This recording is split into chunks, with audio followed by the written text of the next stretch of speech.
ఈరోజు గుమలక్ష్మీపురం హెడ్ క్వార్టర్లో మీడియా సమావేశం ఏర్పాటు చేయడానికి ముఖ్య కారణం ఏంటి అంటే డిసెంబర్ 29వ తారీఖున గుమలక్ష్మీపురంలో కందికొత్తుల పండుగ అనేది నిర్వహించడం జరిగింది. ఆ కార్యక్రమానికి జిల్లా కలెక్టర్ గారు అలాగే స్థానిక శాసనసభ్యులు ఆ కార్యక్రమానికి ముఖ్య అతిథులుగా అటెండ్ అయినటువంటి విషయం ప్రతి ఒక్కరికి కూడా తెలుసు. ఆ రోజు జరిగినటువంటి ఏదైతే కార్యక్రమం జరిగిందో ఆ కార్యక్రమం జరిగిన రోజు ముఖ్య అతిథులుగా పాల్గొన్న కలెక్టర్ గారు, స్థానిక ఎమ్మెల్యే గారు ముఖ్య అతిథులుగా పాల్గొన్న ఆ కార్యక్రమంలో ఒక నిమ్మల రమేష్ అనేటువంటి ఒక యువకుడు వేడి సాంబార్లో పడి మొన్న 31వ తారీఖున ఆయన తుది శ్వాస విడిచారు.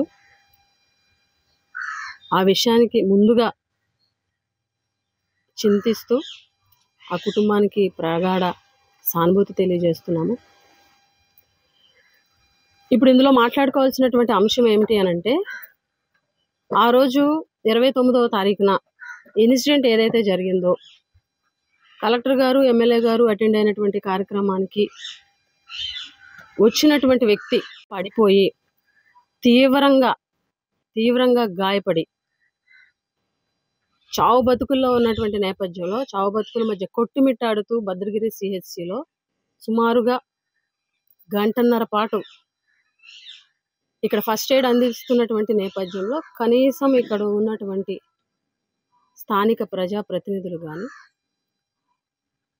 ఎమ్మెల్యే గారు కానీ ఎటువంటి వైద్యం అందుతుందో కూడా కనీసం వెళ్ళి చూడనటువంటి పరిస్థితి. చాలా దురదృష్టం. వాళ్ళ కార్యక్రమానికి వచ్చినటువంటి వ్యక్తి దురదృష్టవశాత్తు, ప్రమాదవశాత్తు చావు బతుకుల మధ్య కొట్టుమిట్టాడుతున్నటువంటి ఒక గిరిజన సోదరుడిని కనీసం ఎలా ఉంది, ఇలాంటి ప్రమాదం జరిగింది కదా, మెరుగైన వైద్యం అందించండి అని చెప్పేసి చెప్పడానికి కూడా, కనీసం అక్కడికి వెళ్ళి చూడడానికి కూడా ఇక్కడ ఉన్నటువంటి ప్రజాప్రతినిధులు వెళ్ళకపోవడం అనేది దురదృష్టకరం. అది ఒక ఎత్తు అయితే, కేవలం వీళ్ళ నిర్లక్ష్యం వల్ల, ప్రభుత్వ నిర్లక్ష్యం వల్ల ఒక నిండు ప్రాణం పోయింది. ఎందుకనంటే ఇక్కడ గంటన్నర పాటు ఫస్ట్ ఎయిడ్ జరిగిన తర్వాత ఇక్కడ నుంచి పార్వతీపురంలో ఇక్కడ కానీ అక్కడ కానీ సరైన వైద్యం సరిగ్గా అందకపోవడం, కనీసం ఎవరు కూడా పట్టించుకోకపోవడం వల్ల అక్కడ నుంచి విజయనగరం వెళ్ళడం, అక్కడికి వెళ్ళిన తర్వాత అక్కడ వైద్యం అందించిన తర్వాత కూడా అప్పటికే సీరియస్ అయిపోయింది కాబట్టి రమేష్ అనే వ్యక్తి చనిపోవడం జరిగింది 31st నైట్. ఎందుకు నిర్లక్ష్యం అని చెప్తున్నామనంటే, ఇక్కడ గంటన్నర పాటు వైద్యం అందిస్తే కనీసం ఎవరు కూడా మెరుగైన వైద్యం అందించండి అని చెప్పలేదు. ఇక్కడ నుంచి పార్వతీపురం వెళ్తే కనీసం ఇక్కడ ఈ రోజు కుటుంబ సభ్యులను పరామర్శించడానికి మేము వెళ్ళినటువంటి నేపథ్యంలో కనీసం ఇక్కడ సిలైన్ ఎక్కించలేదు, ఎక్కించినా కూడా అది సిలైన్ ఎక్కలేదు అని చెప్పేసి, సిలైన్ ఎక్కుంటే బతుకుండేవాడేమో అని చెప్పి వాళ్ళు చెప్పేటువంటి పరిస్థితి. ఇంకా దురదృష్టకరమైనటువంటి పరిస్థితి ఏంటి అని అంటే, పార్వతీపురం ఏరియా హాస్పిటల్లో ఆ రమేష్ని జాయిన్ చేసిన తర్వాత అక్కడ ట్రీట్మెంట్ అవుతున్న నేపథ్యంలో ఎవరో న్యాయమూర్తి సంబంధించి, అంటే జనరల్గా ఇలాంటి ఇష్యూస్ జరిగినప్పుడు న్యాయమూర్తి రావడం, అక్కడికి వచ్చినటువంటి సిచ్యువేషన్ చూసుకొని వెళ్తారు. వెళ్ళినటువంటి నేపథ్యంలో ఎవరైతే వచ్చారో చూడడానికి, విజిట్ చేయడానికి, ఆ నిమిషం మాత్రమే ఐసీయూలో పెట్టి విజిట్ చేయడానికి వచ్చినటువంటి వారు వెళ్ళిపోయిన తర్వాత ఐసీయూ నుంచి బయటికి షిఫ్ట్ చేశారట. అంటే కేవలం విజిట్ చేయడానికి వచ్చారు కాబట్టి ఐసీయూలో పెట్టారు. ఇది నిర్లక్ష్యం కాదా అని అడుగుతున్నాం. ఇక్కడ ఇన్సిడెంట్ జరిగిన వెంటనే పెద్ద హాస్పిటల్కి, ఒక ప్రైవేట్ హాస్పిటల్లో జాయిన్ చేపించి కలెక్టర్ గారు కానీ లేకపోతే ఎమ్మెల్యే గారు కానీ మెరుగైన వైద్యం అందించేలాగా చూసుంటే ఖచ్చితంగా రమేష్ అనే కుర్రాడు ఈరోజు ఖచ్చితంగా బతికేవాడు. కేవలం ప్రభుత్వ నిర్లక్ష్యం వల్ల ఈరోజు బంధువులు చెప్తున్నారు, ఎవ్వరూ పట్టించుకోలేదు, ఎక్కడా పట్టించుకోలేదు, కనీసం ఎవరూ రాలేదు. వీళ్ళు చూస్తే అమాయకులు, గిరిజనులు, ఏమీ తెలియదు. అక్కడ విజయనగరం హాస్పిటల్లో కానీ, పార్వతీపురం కానీ, ఇక్కడ కానీ వాళ్ళకి కనీసం దగ్గరుండి ఎవరు కూడా చూపించినటువంటి పరిస్థితి. కాబట్టి ఈరోజు ఒక నిండు ప్రాణం పోయింది.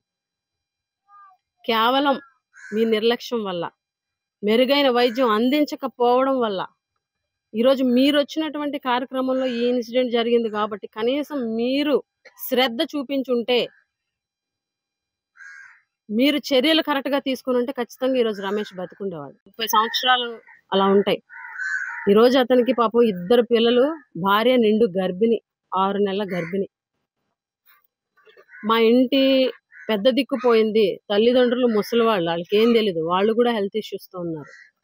ఈరోజు ఆ కుటుంబానికి దిక్కెవరు? మీ నిర్లక్ష్యం వల్ల, మీ కార్యక్రమానికి వచ్చిన వ్యక్తి చనిపోతే కనీసం మీరు పట్టించుకోకపోవడం వల్ల, మీరు శ్రద్ధ చూపకపోవడం వల్ల, మెరుగైన వైద్యం అందించకపోవడం వల్ల ఈరోజు ఒక వ్యక్తి ప్రాణం పోయింది. బాధ్యులు ఎవరు? ఈరోజు ఆ కుటుంబం తరపున మేము డిమాండ్ చేస్తున్నాం, ఖచ్చితంగా ప్రభుత్వం ఆ కుటుంబాన్ని ఆదుకోవాలి.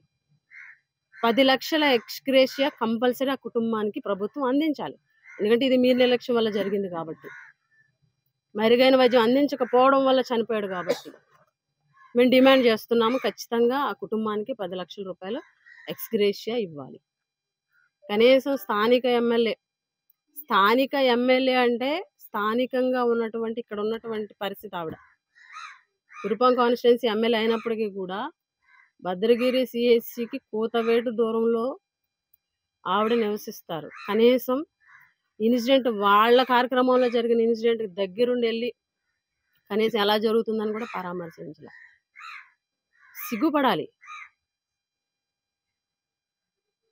సాటి గిరిజన సోదరుడికి అలా జరిగితే వెళ్ళి కనీసం చూడకపోవడం అన్నది దురదృష్టకరం. సిగ్గుపడండి.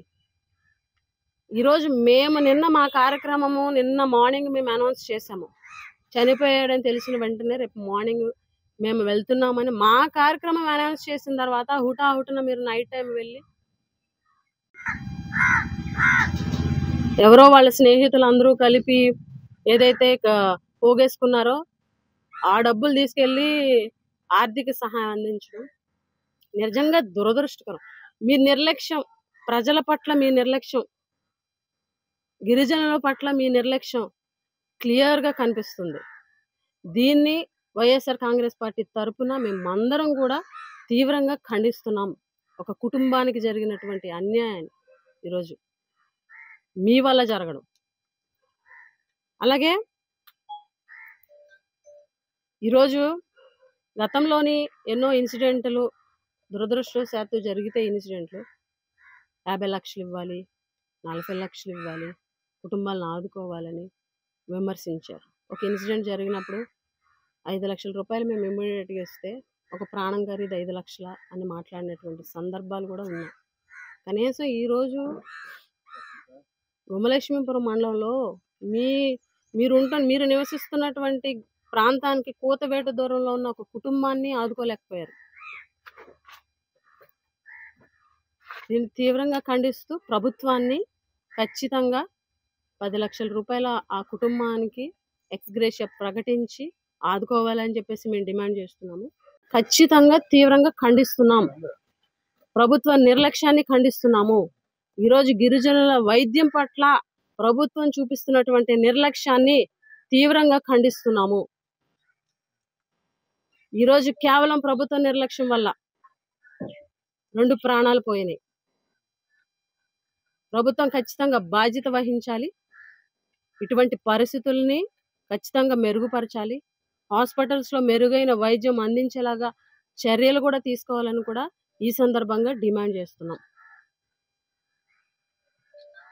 తర్వాత మేము తాడికొండ గ్రామానికి వెళ్ళడం జరిగింది. మా జడ్పీటీసీ గారు వాళ్ళ సోదరుడు తోయక ప్రకాష్ గారు చనిపోతే అక్కడికి వెళ్ళడం జరిగింది. అక్కడికి వెళ్ళినటువంటి సందర్భంలో అక్కడ మాట్లాడినటువంటి పరిస్థితులు చూస్తే అసలు నిజంగా షాక్ అనిపించింది. అక్కడ ఉన్నటువంటి స్థానికులు కానీ, అక్కడ ఉన్నటువంటి మెడికల్ సిబ్బందిని కొన్ని ప్రశ్నలు వేస్తే వాళ్ళు చెప్పినటువంటి సందర్భం కానీ ఎంత దురదృష్టకరం అంటే, ఎమ్మెల్యే గారి సొంత గ్రామంలో పిహెచ్సిలో కనీసం మందులు లేవు.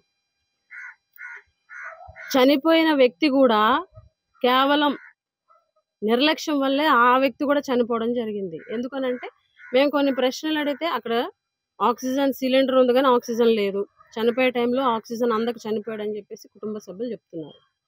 అలాగే ఫీవర్ వచ్చాడని చెప్పేసి, ఫీవర్ వచ్చిందని చెప్పేసి ఒక వారం రోజుల క్రితం ఫీవర్ వచ్చిందని హాస్పిటల్కి వెళ్తే కనీసం అక్కడ ఆ టైంలో డాక్టర్ గారు లేరు. నెక్స్ట్ టెస్టులు చేశామని చెప్పారు. ఏం టెస్ట్ చేశారంటే మలేరియా టెస్ట్ చేశారు. మలేరియా టెస్ట్ నెగిటివ్ వచ్చింది. మరి నెగిటివ్ వచ్చిందని చెప్పారు. నెగిటివ్ వచ్చిన తర్వాత అయితే ఏం ట్రీట్మెంట్ ఇచ్చారంటే వాళ్ళు డోస్ ఇచ్చారట. మేము ఒక డోస్ ఇచ్చామమ్మా, అది కొంతవరకు తగ్గింది, తగ్గిన తర్వాత చనిపోయాడు అని అంటున్నారు. అసలు ఫీవర్ అనేది ఏంటి అన్నది ఐడెంటిఫై అవ్వకుండా ఏం డోస్ ఇచ్చారు. అసలు ఏదైతే ల్యాబ్ టెక్నీషియన్ టెస్ట్ చేసిన తర్వాత ఆ రిపోర్ట్ డాక్టర్ గారు చూసారంటే డాక్టర్ గారు చూడలేదట. అంటే అసలు డాక్టర్ గారు చూడకుండా డాక్టర్ గారు అంటే ఆయన ఏ వైద్యం అందించాలన్నది చెప్పకుండా సొంత వైద్యంలాగా అక్కడ ఏఎన్ఎంలో వాళ్ళే చేసి ఎటువంటి ట్రీట్మెంట్ ఇచ్చారో తెలియదు, ఏం చేశారో తెలియదు, ఆయన కూడా చనిపోయాడు. అడుగుతుంటే ఏం ఫీవరో ఐడెంటిఫై చేయాల. అక్కడ ఉన్నటువంటి స్థానికమైనటువంటి అక్కడ ఉన్నటువంటి ప్రజలు చెప్పింది ఏంటి అని అంటే ఎప్పుడు మందులు ఉండవు, ఆ మందుల కోసం మేము భద్రగిరి వెళ్తాము, లేదా గుమ్మలక్ష్మీపురం వెళ్తాము, లేకపోతే ఎవరైనా ప్రైవేట్ వైద్యం చేసేటువంటి వ్యక్తుల దగ్గరికి వెళ్తాం తప్ప ఇక్కడ మెడిసిన్స్ ఉండట్లేదు అని చెప్తున్నారు.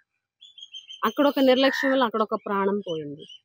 అంటే నేను ఇది ఎందుకు మెన్షన్ చేశాను అంటే ఎమ్మెల్యే గారి సొంత విలేజ్, అక్కడ ఉన్నటువంటి పిహెచ్సిలో మందులు లేవు, ఆక్సిజన్ లేదు, డాక్టర్ గారు 24 అవర్స్ ఉండాల్సినటువంటి డాక్టర్ గారు 24 అవర్స్ ఉండట్లేదు, హెల్త్ చెకప్ చేసుకోవడానికి వెళ్ళినప్పుడు డాక్టర్ గారు లేరు, చనిపోయే సందర్భంలో సీరియస్ అయినప్పుడు తీసుకెళ్లిన సందర్భంలో కూడా డాక్టర్ గారు లేరు. మరి 24 అవర్స్ డాక్టర్ గారు ఉండాలి కదా, డాక్టర్ గారు లేరు. 24 అవర్స్ డాక్టర్స్ ఉండకపోతే, మెడిసిన్స్ ఉండకపోతే, ఆక్సిజన్ ఉండకపోతే, కనీసం డాక్టర్ గారు ఏదైతే రిపోర్ట్ వచ్చిందో ఆ రిపోర్ట్ని కనీసం చూడకుండానే వైద్యం అందిస్తే, ఏ వైద్యం అందించారో కూడా చెప్పలేనటువంటి పరిస్థితుల్లో మెడికల్ స్టాఫ్ ఉంటే, దానివల్ల ఈరోజు ఒక ప్రాణం పోతే దానికి సమాధానం ఎవరు చెప్తారు?